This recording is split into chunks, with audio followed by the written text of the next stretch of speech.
പുതിയൊരു വീഡിയോയിലേക്ക് സ്വാഗതം. ഇന്ന് അമ്പലത്തിൻ്റെ അവിടെ വെച്ചിട്ടാണ് ഇൻട്രോ എടുക്കുന്നത്. വേറെ ഒന്നല്ല, ഇന്ന് സുക്രുവിന് സ്കൂളിൽ കൊണ്ടുപോകേണ്ട ഒരു ദിവസമാണ്. അവൻ്റെ യൂണിഫോമിൻ്റെ മെഷർമെൻറ്റിൻ്റെ ദിവസമാണ് കേട്ടോ. അപ്പോൾ അതിന് വേണ്ടിയിട്ട് പോകണം. പിന്നെ അല്ലറ ചില്ലറ കുറച്ച് കാര്യങ്ങളുണ്ട്. വെള്ളാങ്കല്ലൂരും പോകണം കേട്ടോ. അപ്പം അങ്ങനെ ഞാൻ വീടെത്തി കേട്ടോ. അവിടെ വെച്ചിട്ട് എനിക്ക് ഫുള്ളാക്കാനായിട്ട് പറ്റിയില്ല. കാരണം ഓരോരുത്തരെങ്കിലും വന്നുകൊണ്ടിരിക്കുന്നപ്പോൾ എനിക്ക് ചമ്മലായി. അപ്പോൾ നേരത്തെ പറഞ്ഞ പോലെ തന്നെ സുക്രുവിനെയും കൊണ്ടൊന്ന് സ്കൂളിൽ പോകണം. പിന്നെ എന്തുട്ടാ, നാളെ ഞങ്ങളൊരു ട്രിപ്പ് പോകുന്നുണ്ട്. അപ്പോൾ അതിൻ്റെ എനിക്കൊരു 2 ഡ്രസ്സ് എടുക്കണം. ഡ്രസ്സ് എന്ന് പറഞ്ഞാൽ എനിക്ക് ജീൻസ് ഉണ്ട്, മുകളിലൊരു ടോപ്പ് പോലത്തെ എന്തെങ്കിലും എടുക്കണം അങ്ങനെ. അപ്പോൾ അതൊക്കെ ഇൻക്ലൂഡ് ആയിട്ടുള്ള. പിന്നെ എനിക്ക് കടയിൽ നമ്മുടെ വെള്ളാങ്കല്ലൂർ ഷോറൂമിൽ പോകേണ്ട ഒരു ആവശ്യവും കൂടി ഉണ്ട്. അപ്പോൾ അവിടേക്ക് പോകണം. പിന്നെ ഏറ്റവും കഷ്ടകാലം എന്താണെന്ന് വെച്ചിട്ടുണ്ടെങ്കിൽ അമ്മക്ക് പാടില്ല. നമുക്ക് ഭയങ്കര തലവേദന, പനി, അങ്ങനത്തെ സംഭവങ്ങളാണ്. അപ്പം അതുകൊണ്ട് തുമ്പിനെ അമ്മ നോക്കിയേ പറ്റൂ. അപ്പം അതുകൊണ്ട് ഭയങ്കര ടെൻഷനാണ് എനിക്ക്. എനിക്കിതൊക്കെ ചെയ്തേ പറ്റുള്ളൂ. കാരണം ഈ ഒരു ട്രിപ്പ് എന്ന് പറയുന്നത് ഷടപടേന്നായതുകൊണ്ട് ഇന്നലെ ഞാൻ ഹോസ്പിറ്റലിൽ പോയിട്ട് ഞാൻ മരുന്നൊക്കെ മേടിച്ചു കൂട്ടാം.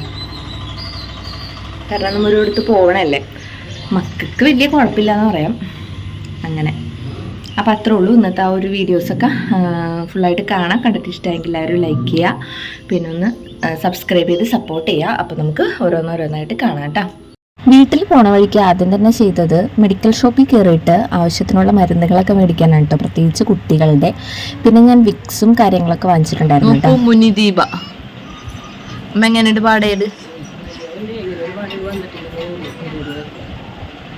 കറക്റ്റായ ഒരു സമയത്ത് തന്നെ വന്നു. എപ്പോഴും അങ്ങനെ തന്നെയാണ്, പക്ഷെ നമ്മൾ തോക്കാൻ പാടില്ല.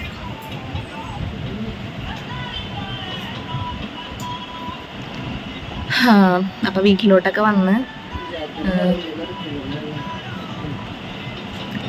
വീട്ടിലോട്ട് വന്നിട്ട് 11 മണിക്കാണ് അവിടെ മെഷർമെൻറ്റ് സ്റ്റാർട്ട് ആവണത്, ടൈലറൊക്കെ വരുന്നത്.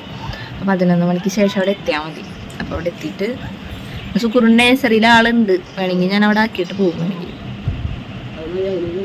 അത് തന്നെ നോക്കട്ടെ. അമ്മക്ക് അവിടെ തീരെ വയ്യട്ടോ. എന്നാലും ഞാൻ തുമ്പിനെ അവിടെ ഏൽപ്പിച്ചുകൊണ്ട് സുക്രുവിനെയും കൊണ്ട് സ്കൂളിലേക്ക് വന്നിട്ടുണ്ട്. അല്ലെങ്കിൽ എന്തെങ്കിലും ഒരു കാര്യം ചെയ്യാൻ പോകുമ്പോഴേക്കും എന്തെങ്കിലും ഒരു തടസ്സം വരുമല്ലോ. അപ്പോൾ അതുപോലെ തന്നെ അമ്മക്ക് പാടില്ലാണ്ടായി കഴിഞ്ഞിട്ടുണ്ടെങ്കിൽ എൻ്റെ എല്ലാ സർവ്വശക്തിയും അവസാനിച്ച പോലെയാണ്. കാരണം എൻ്റെ ഒരു ബാക്ക് ബോൺ ആണ് ആള്. അപ്പോൾ എന്താണ് അങ്ങനെ കേട്ടോ.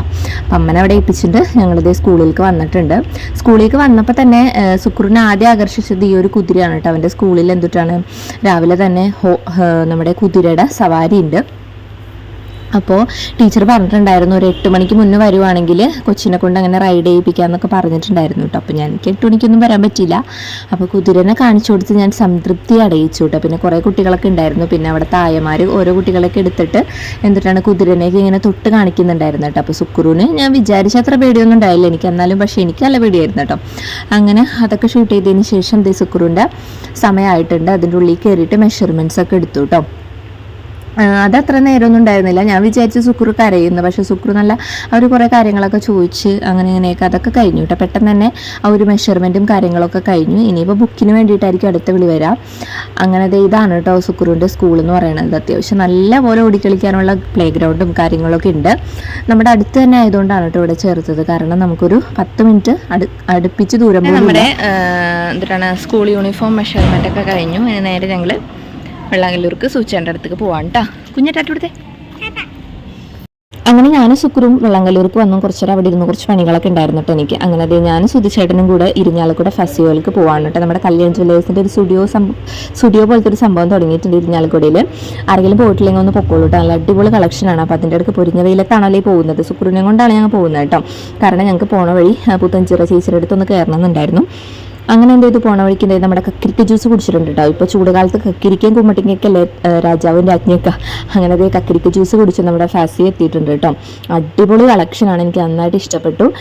ഞാൻ ട്രിപ്പൊക്കെ പോയിട്ടുണ്ടായിരുന്നു. അതിൻ്റെ ഫോട്ടോസും കാര്യങ്ങളൊക്കെ നിങ്ങൾ ഓൾറെഡി കണ്ടിട്ടുണ്ടാവും എൻ്റെ കോൺടാക്ട്സിലുള്ള ആൾക്കാർ. ഞാൻ വാട്സപ്പിലൊക്കെ ഇട്ടിട്ടുണ്ടായിരുന്നു കേട്ടോ. അപ്പോൾ അതൊക്കെ ഇവിടെ നിന്നാണ് എടുത്തത്. പിന്നെ എന്തുട്ടാ, എനിക്കൊരു ജീൻസ് ഞാൻ ഓൾറെഡി എടുത്തിട്ടുണ്ടായിരുന്നു കേട്ടോ. അപ്പോൾ അതിന് കുറച്ച് ക്രോപ്പ് ടോപ്സ്, 2 ക്രോപ്പ് ടോപ്സ് ഞാൻ ഇവിടെ നിന്ന് എടുത്തിട്ടുണ്ടായിരുന്നു. നമ്മൾ എന്തായാലും ഒരു വഴിക്ക് പോകണല്ലേ, പിന്നെ നമ്മൾ കുറച്ച് ഫോട്ടോസും കാര്യങ്ങളൊക്കെ എടുക്കും. അതുകൊണ്ട് തന്നെ സൂചിച്ചായിട്ടും ഡ്രസ്സൊക്കെ എടുത്തു കേട്ടോ. പിന്നെ ഞാൻ വീട്ടിലോട്ട് പോയി. പിന്നെ വീഡിയോസ് ഒന്നും എടുക്കാൻ പറ്റില്ല. പിന്നെ ഞാനും പാറും കൂടെ പോയിട്ട് നമ്മുടെ ആനാപ്പുഴ ജംഗ്ഷനിൽ നിന്ന് ഒരു കുലുക്കി സർബത്തൊക്കെ കഴിച്ചു കേട്ടോ. പിന്നെ അതിനുശേഷം ഞാൻ പടിഞ്ഞാറൊക്കെ പോയി. അപ്പോൾ അത്രേ ഉള്ളൂ ഇന്നത്തെ വീഡിയോ. അടുത്ത വീഡിയോ ആയിട്ട് കാണാം. ടാറ്റാ.